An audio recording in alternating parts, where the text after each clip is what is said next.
my paper will take us back to late antiquity. So we will leap back, but we have learned that everything interconnects, and that's in fact the conclusion of Ennodius. So it will fit somehow, I think. And we will meet the devil again. And if we are tired and hungry, we know it's the demons trying to persuade us, and we know we have to decide, are they real or not, or will we follow them or not? So I think we've learned enough to cope with Ennodius. Can you hear me well is it okay? Otherwise you just tell me.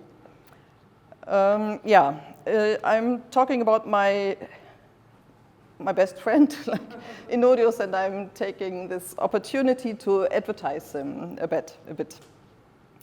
Ennodius is a late Latin author. It's about 500 to know, who's known only by a few people, and these few are usually specialists of late antique philology or history. He first worked as a school teacher, as a teacher of rhetoric, and he also composed prose texts and poems. Then he entered the church, became Deacon in Milan, and later he was a bishop in Pavia. So it's a really interesting career, reminding us of St. Augustine, which we will meet later. His extant works, which are one big book, stem from his time as a deacon. So everything we have from his writings is from this time in Milan. And deacons were mostly occupied with the church finances, welfare for widows and orphans, and all the while he wrote very different texts. It can be deduced from his works that he apparently continued to mentor several young relatives who were in Milan for their secular education, that is rhetorical education. And that is why, being a deacon in the church, he mentored young men who were most of all his relatives.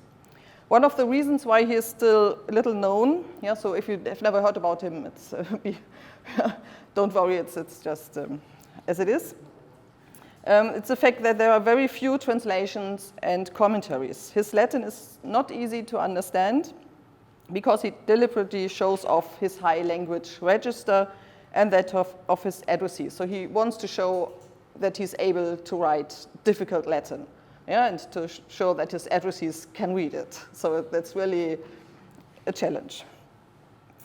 Also, his work is very diverse, both in prose and poetry. Many letters to church officials or state administrators, to colleagues, to relatives, to friends. There are 2 lives of saints, many epigrams about totally various objects, a panegyric to Theodoric the Great. That is at least one work that is known to late antique historians. There are hymns in emulation of Ambrose, the Bishop of Milan, and a very biting invective against those who refuse to recognize the result of a synod, and so on and so on. So very diverse work. There's still a lot to discover, and the scholarship mostly focuses on the poetry. For this conference, however, the focus will be on one of his prose texts, and especially on his letters, which are particularly interesting, I think, since they are authentic letters.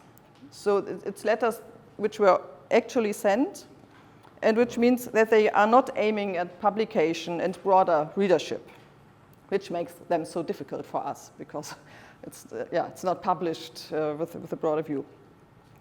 He is no church father, so no important person. He does not discuss theological questions, even though he apparently is knowledgeable in many areas, and he is no philosopher, and I am not as well. So I'm a Latinist, so my view is, I focus on words and sentences and texts, and that's what Ennodius also does. So that's how we became friends, I think. So his letters are a testimony of everyday life. So it's not theological or philological questions, but just how he wrote his letters, and that's what makes them very interesting testimonies.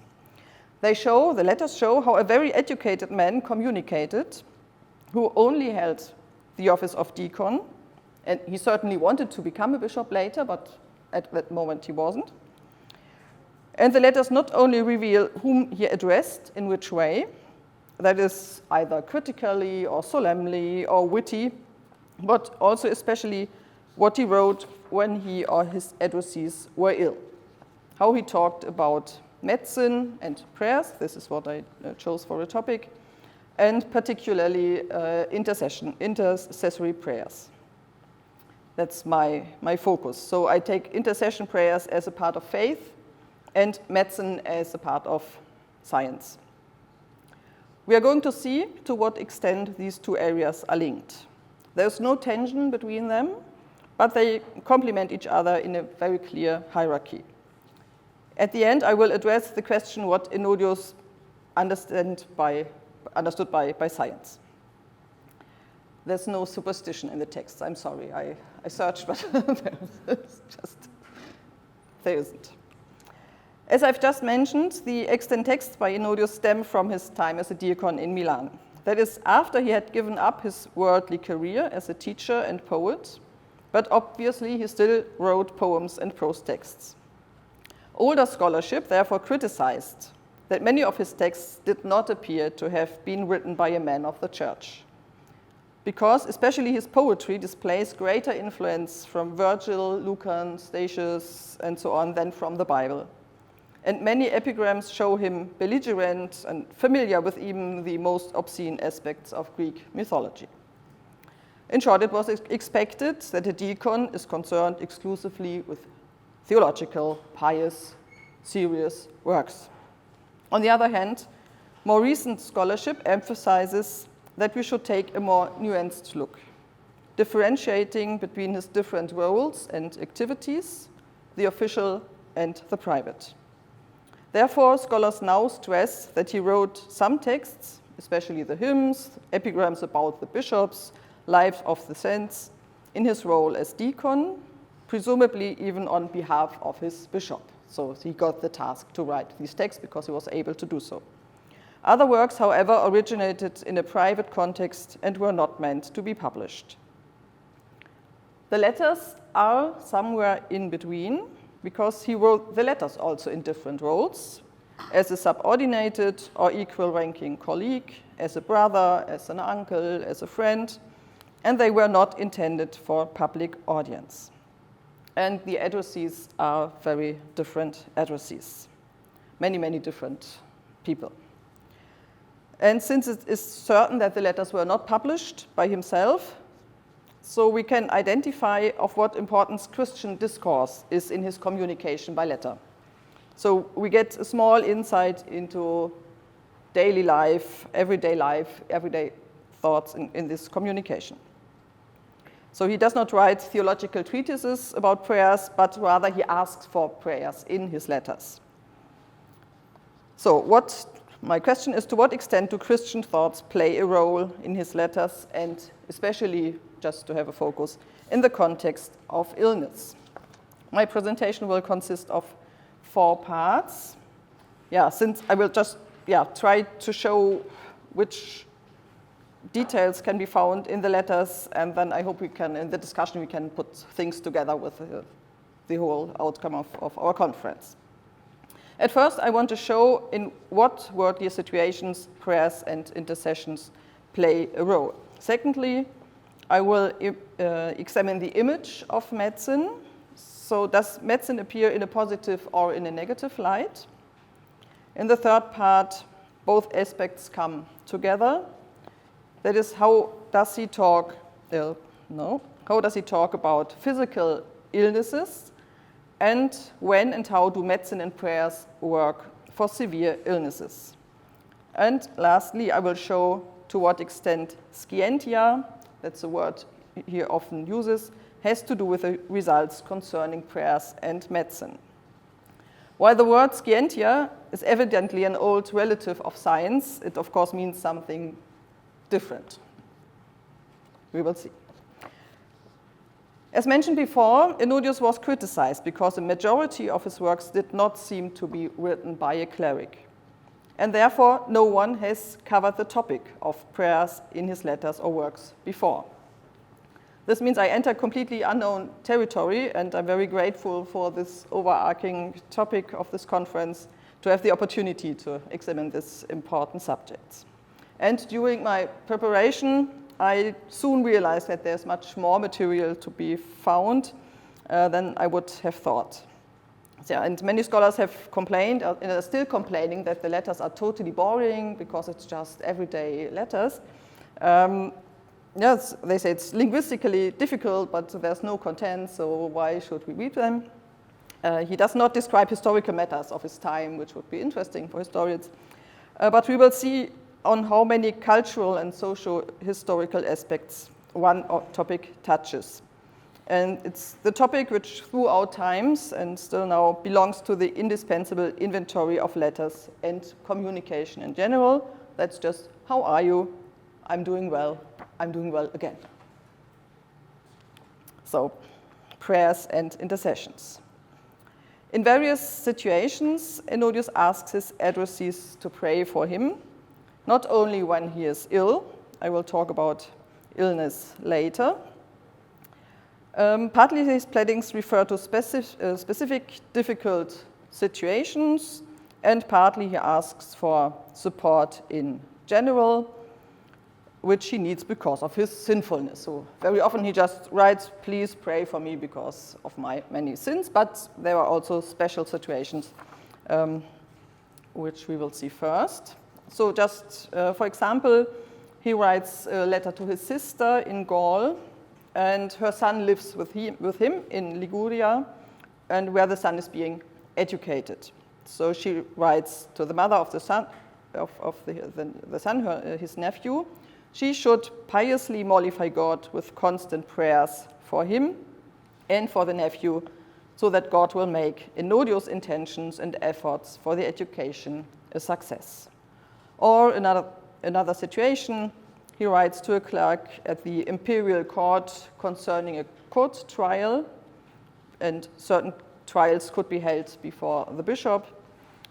In this situation, obviously, Ennodius is pleading the defendant's cause, also a task he had because of his education to defend trials. And he asks the addressee to support his efforts with ardent prayers. Without a hint at a specific situation, Ennodius asks a bishop to cleanse him of his many sins through his continuous prayers. Then he writes to a presbyter that he does not want to miss his support because he is an ideal believer of God. And Ennodius himself is being crushed by heavy burdens of sin, and he knows he will receive complete absolution through the benevolence of the addressee. He therefore asks him to pray for him at sacred places and take vows. And he is certain that he will receive the benefactions from God. So he's very confident in this. Very often, but not always, in the letters, the prayers are accompanied by tears. So Ennodius asked a female addressee to recommend him to God with constant prayers and tears, through which the kingdom of heaven suffers violence, where he quotes a very well-known passage in Matthew. Ennodius, as a rhetoric person, loves paradoxical thoughts. So paradox is to be found on every page. And his rhetorical acuteness is really, it's it's characteristic of his works. And this is also the case with the topic of prayer. So we have a situation, for example, there's a young man whose education he has overseen, and this young man now starts his career in Rome. And Ennodius writes to the presbyter in Rome, to whose congregation the young man will now belong. And Ennodius says, well, young boy is coming to get his to start his career, and well, I'm so sad to let him go. He should stay with me. So he's not at all happy about the success of his prayers for this young man. Yeah, so of course he prayed that he will be successful in his education. Now he was successfully educated. He can go to Rome. He got a job, and Ennodius is sad because his prayers were so successful. and this he writes to the presbyter. It's also interesting. So this paradox and rhetoric is really everywhere, and it would be interesting to go further into it and to look at it where we find this kind of paradox, who are the addressees as far as we can know it, and then to compare. So requesting intercessions is an important part of many of the letters with diverse addressees and designed differently in terms of language and ideas. He writes several times about letters as such, about communication by letters as such, as all the epistolographers do. So we have a large epistolography topic in Ennodius, and yeah, so he's not repeating it every time. He turns it in a new way and new words, and also a very important field of his letters. And several times he writes that letters have been invented to inform each other about one's health. So not only you write a letter to ask, but that's definitely the aim why letters were invented, to be able to ask if somebody is in good health, and to write, I'm in good health, how are you? So that's why they were invented. And in his letters, communicating about author and addressee are doing well, it is indeed very important. Yeah, maybe boring, but I mean, it's the same we do. Yeah, so it's topos, but it's a topos because because it's there and you need it.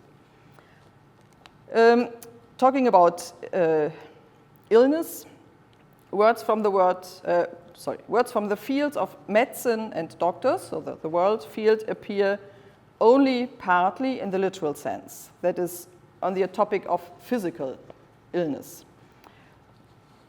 Words like medicina, medicus, medica, manus, and so on, are used mostly and frequently in metaphors, in common metaphors and recurring metaphors. That's interesting as such because it illustrates that doctors and medicine are a common part of everyday life. Yeah, because otherwise a word cannot be used metaphorically, commonly and again, because it has to be part and understood by everyone in order to be a metaphor. So in this case, we can deduce a common area of everyday life from the language and from these metaphors we find frequently. And furthermore, the use of metaphors with medicina, medicus, and so on shows that medicine was seen in a positive light, that it was something helpful. Few examples.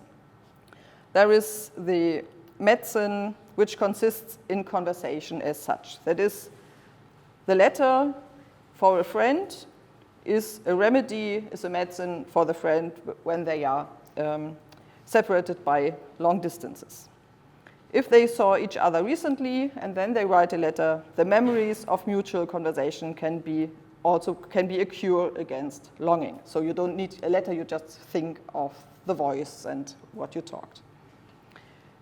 If one feels painful longing because there is no reply, so why don't you write? So also topical. One can ask for a letter as a cure. On the other hand, the soul can fall ill because of a letter from the absentee. When the absentee writes, I'm ill, so I'm not feeling well, then the addressee also feels ill, so mentally ill. So the letter is not a cure, not a medicine, but a reason for sorrow. And here already we see that, it can be both. Yeah? It can be a remedy, but it can also lead to sorrow. So one can write about one's state of health. The letter itself can be a cure or a cause of sorrow. And this metaphorical mode of expression also covers a method of ancient medicine, namely the excision of rotten parts. For example, the doctor's hand, the medica manus, is used against heresy. Yeah, you have to cut off the rotten parts so that the whole can survive. So this metaphor we find in texts about heresy. In one of the lives of the saints, Ennodius puts a speech into a worldly ruler's mouth in which he says it is important to punish the enemies, that is to cut the rotten parts out of the state. And a very different field, poetry. An acquaintance of Ennodius also writes poems, and he cuts out the bad verses in the poems of others, so in the sick poems. And this is part of a poem of Ennodius, writing about the other man who can do these things. So therefore, there are very many passages which show that medicine is a natural part of everyday life. It is a positive part, and everyday thoughts and applied like intercessions as well. We will bring it together. So now we come to physical illness in the letters. So on the one hand, we can see how he talks about illness when his friends are ill, or we learn what he talks about, what he tells us about his own illness. So when he learns about another's illness, he himself feels bad, of course. That is, the physical illness of the other person affects his own mental well-being. If he learns of the recovery of a friend without having known about the illness beforehand, because the letter exchange was not so easy and not so fast, so he is very happy. Well, he says, well, you write that you recovered, and I even didn't know that you were ill, so that's the best solution. But we will here focus on the cases where he reports his own illnesses, because only when he talks about his own illness, he combines the areas of doctors and prayers. That's what I think I saw. So when he's personally afflicted by physical illness, he brings these two fields together. There are a number of letters from a phase of a particularly serious and protracted illness. And moreover, shortly afterwards, he also writes a prose text that has been called the Eucharisticon in scholarship, that is like Thanksgiving, in which a serious illness plays an important role, and it's connected. In several of these letters, he writes that he was close to death. It was severe fever over like 2 months, and he writes that his soul feared the judgment of God, and still, in the end, he was saved. He compares himself to Lazarus, who was brought back to life by Jesus. And that's also interesting, because this comparison with Lazarus only appears in 3 of the letters, and there are many. 2 women and a presbyter, and it will be also interesting to see to whom he writes and who are the addressees, women, men, clerics, who knows? I will try to find out. And doctors are also mentioned several times in this phase. So we can compare how he writes to which addressee and what he writes about prayers and their effect.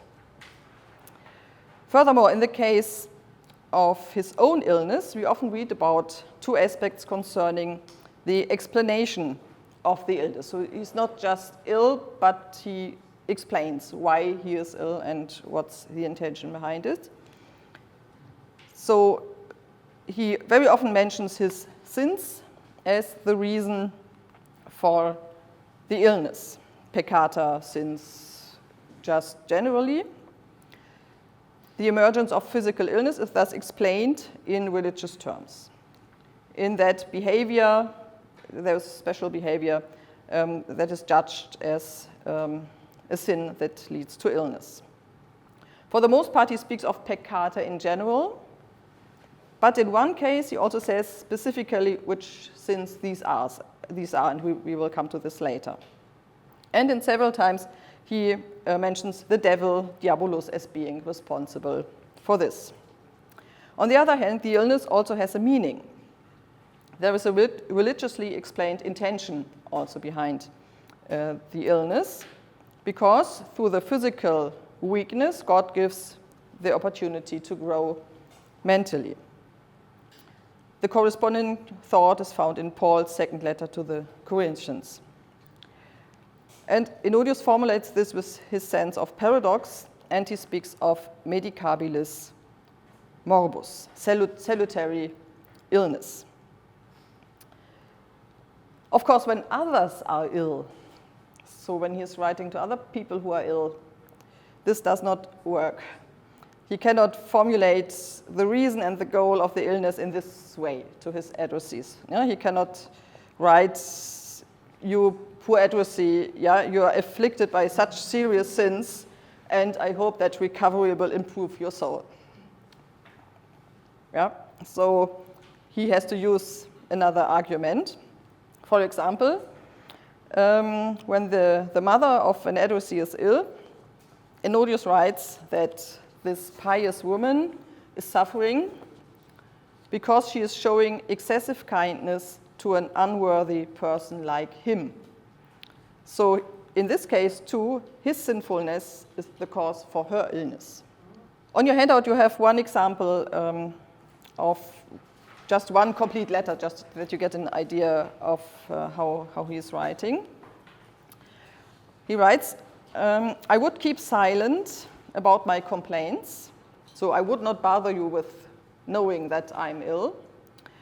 I would keep silent if I did not know that it can bring me relief if you are concerned about me. For as long as you do not know how I suffer from various symptoms of illness, I am often given over to fever because of my sins, and my strength, which seemed to have been restored, diminishes again." I said it's about 2 months, this illness.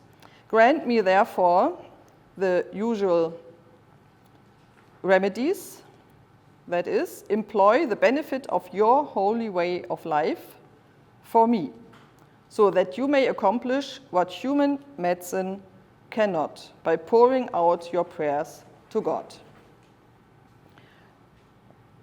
So it's his sins, the reason for the fever, and he hopes to be recovered by the way of life of his addressee, who is like a holy man, and he is to pray for him. And here we have the opposition between medicina mortalium and God, who can be moved by prayers. And in the next letter, accordingly, the hoped-for success comes soon afterwards. Ennodius is able to tell, thanks to God's grace, that he is already better, thanks to the support of the saints and the prayer of the addressee. Human medicine, therefore, has its limits. God can do more, and God can be moved by prayer. Not only can God do more than medicine, but the state of health is also based on him, as Ennodius writes elsewhere.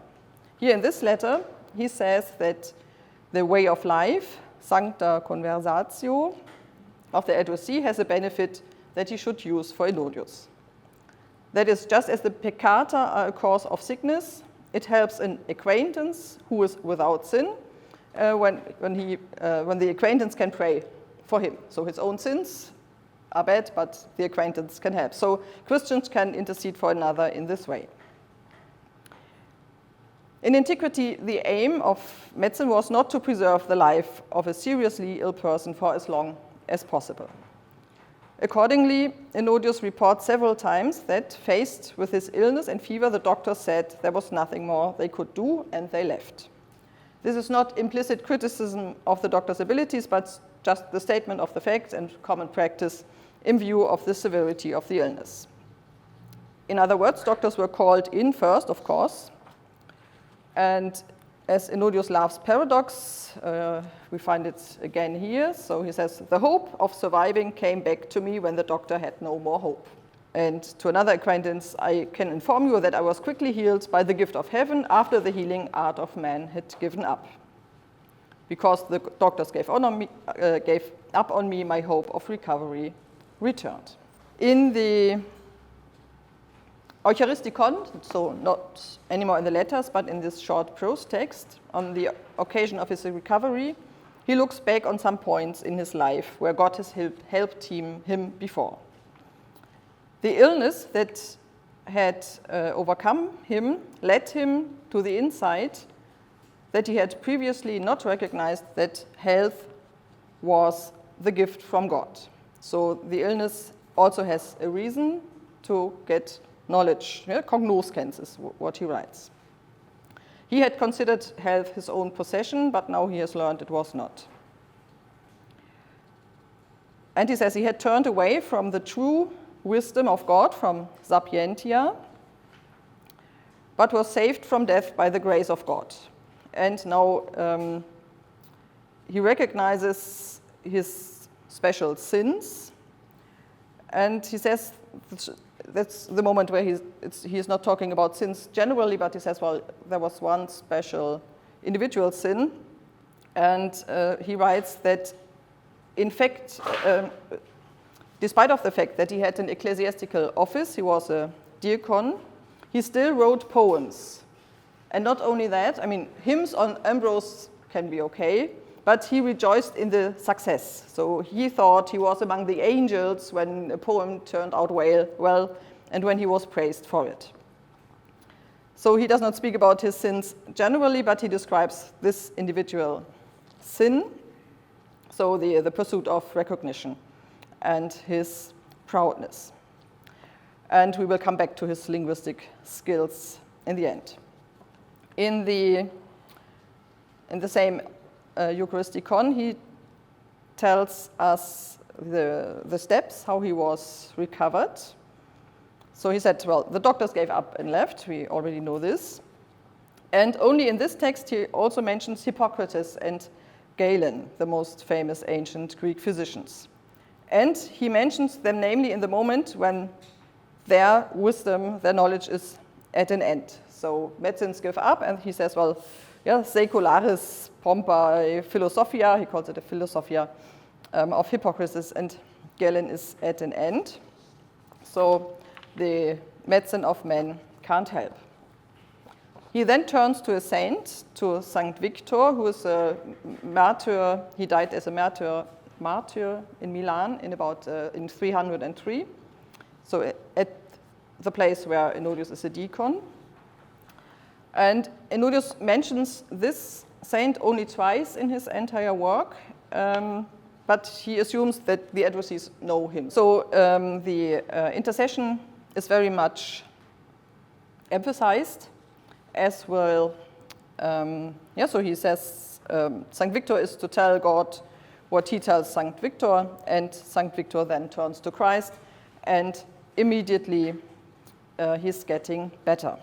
Steps of recovery are also told in a letter to Faustus, and there we see different steps. Though the doctors leave, he prays, and now he anoints his whole body with the oil of Saint Victor, only in this one letter. So he says his whole body anointed with the oil, and soon Christ came. So Victor told it to Christ, Christ came, and Ennodius got better, and at the 9th hour, as it is written. So 9th hour is an hour in the Bible where Elijah, Ezra, Daniel, Christ pray in critical situations. And the letter continues because Ennodius says, I know when you, Faustus, are praying. Faustus also prays at the 9th hour. So Faustus' prayers and tears also helped him. So this is a very special letter to very special addressees, so he does not write to anybody else in this way. So obviously there must be, we learn a lot about Faustus in this letter. So coming to the conclusion, we learn a lot about Ennodius, and we don't learn anything at the same time, because the author as a person somehow hides behind his rhetorical skills. So this author is very versatile. We can't say, well, did he believe in this, or what was what was on his mind? But we see that he just writes in the right way, in the way how you learned to talk, to write in ancient school. So it's always the influence of the audience and the variety of the addressees and the aims of communication. So we don't learn a lot about the author's true thoughts because authenticity was not the aim, but we see what he thought appropriate for all these addressees, which is maybe more interesting because it's more people, so we get a bigger community than just only one author. What's Ennodius' main characteristics to come to Scientia, why he can do this, so why can he write in different ways to different addressees, is that he uses the word Scientia I think in a special way. I'm sorry, the Thesaurus Lingua Latina is not at S, so I couldn't look it up, so I have to study it myself. Ennodius uses Scientia in the same way as eloquentia and facultas dicendi. So usually you say Scientia for whatever. So there's this Scientia, another Scientia, many fields of Scientia. But in Ennodius, Scientia is the art of speech. That's his Scientia. And how he talks about it, how he uses this word. So this is how his lifelong career, being first a teacher at school and then being a deacon and writing in this way comes together. And in the end, when he, in other texts, combines his eloquence or man as a being able to speak, this is what I announced, that everything is interconnecting. He says, well, speech is a gift of God and health is a gift of God. So we have a clear hierarchy. Yeah, God is above everything. And this is the way in which humans, world, nature, health, illness, everything interconnects. And what I found interesting is he tries to find religious explanations, for all the, in this case, for illness and for other things as well. And it has to be expressed in skillful language, so it comes together. Yeah, so he needs the gift of language to talk about the gift of health and about the gift of recovery. And in the end, he needs the speech to praise God, which is the final aim. So we have no theoretical text, but we find it throughout, I think, his works. He's looking for reasons and for intentions behind things that happen, behind evil, natural evil like illness. He explains it by moral evil. And final cause to attach to, I think, first lecture yesterday somewhere. God is the final cause. But for this, you need Scientia, so you have to be an educated person. Thank you for your patience.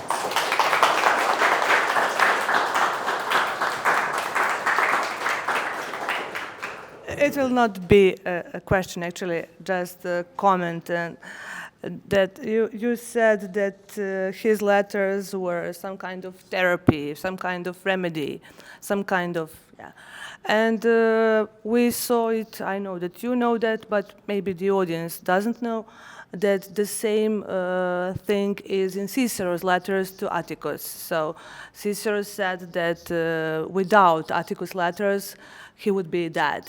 So it is the long story, ancient topic that letters are remedies without Christian thought in the background. So yes, I just wanted. It's a long history of that topics of epistolography. Yes, and maybe he was learning. So Cicero, maybe Cicero was in his mind, maybe not. But okay, never mind. But the same topic.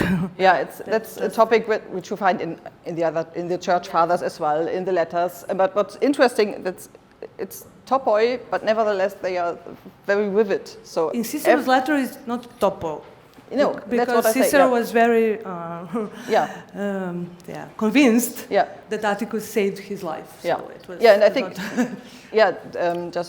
how to use the word topos. I mean, topos is not a bad thing. We are used to saying, well, it's just a topos. No, it's not just a topos, but it's a topos because it is important and related to life, and it's a subject you talk about. Everybody talks about. And you need it. And what is interesting that it's still, it shows how important letters are, because they are important in late antiquity without smartphones and telephone and so on. So letters are important, and obviously he has fun to formulate these topoi, and it's every time he writes it in a new way. So new combinations of thoughts of paradox. And thanks for your great talk. So thank you very much. Thank you very much for a very informative talk, and I particularly enjoyed it because people who worked on the project know that I was reading a lot another two sets of letters by John and Barsanuphius, 2 volumes, the 6th century, late antiquity as well. And what's very fascinating, and that's something to think about, to combine the notes, because these letters include letters from laity, from people around the monastery, and this is Gaza we are talking about. So these people, ordinary people, wrote to them for the advice, all kinds of who to marry, how to sell property. So you get the insight into the everyday life. But also, what I was looking for there is when they ask for prayers, how they go about the illness. And there I found at one place superstition in these letters, where the desert, where John or Barsanuphius, I forgot which one, said the person asked him whether he could take his horse to a soothsayer, to a magician, to heal the horse. And the guy said, the Barsanuphius or John, they said, don't do that. Just take the horse to the doctor, and that's fine. That will do, because this will harm you. So there is this instance. And there is the same parallel as with Ennodius, where asking for prayers is a normal thing. Going to a doctor is a normal thing. So, and of course, nobody gets healed without God's approval. I mean, even doctors were like, when medicine heals you, that's God's will, so that's fine. But what's interesting is how, and what I didn't find there, so there are many similarities as with these letters, but is when you said how when when somebody else is sick, he wouldn't attribute that to their sin. But given that these people lived, John and Barsanuphius lived in the time of the plague, Justinian plague, there is a huge amount of sinfulness attributed to everyone, and that's why the plague hit. So individual sinfulness, you're kind of reluctant. Okay, you're sinful, but you don't want to say to your fellow friend or a mother, father, but to all people, oh yes, we are all sinful, so that's why the plague came in. So that's an interesting parallel. And there is no question here. I'm just fascinated how much similarities, and this is 4th century. Around 500. 4 to 5, and this is 6th century, and the same kind of sentiment runs through these centuries. But the 4th, 5th, and 6th. Right, 5th. So we are in the end. Okay. That's what I was hoping for, because in you find, I mean, general aspects on prayer and so on, but to get in the individual cases to see, well, how is someone really communicating with many people? That's not so easy to find. And I mean, there's so much material. I mean, you have to meet people who know. Do prosopography of his Yeah. That's luckily there are people who have tried to do that, but that's very difficult because he does not write the full names. So he writes to Johannes and to Johannes and Johannes, and you think, well, maybe it's the same, but maybe not. So that's really, in some cases we know. So sometimes we are lucky, and there are, but yeah, there are so many people of the same names, which makes it very difficult. But maybe this is also a way to help, to see, well, if he writes in a religious way to one Johannes and never to another Johannes, maybe it's different people. So could be a way. I will try. Yeah.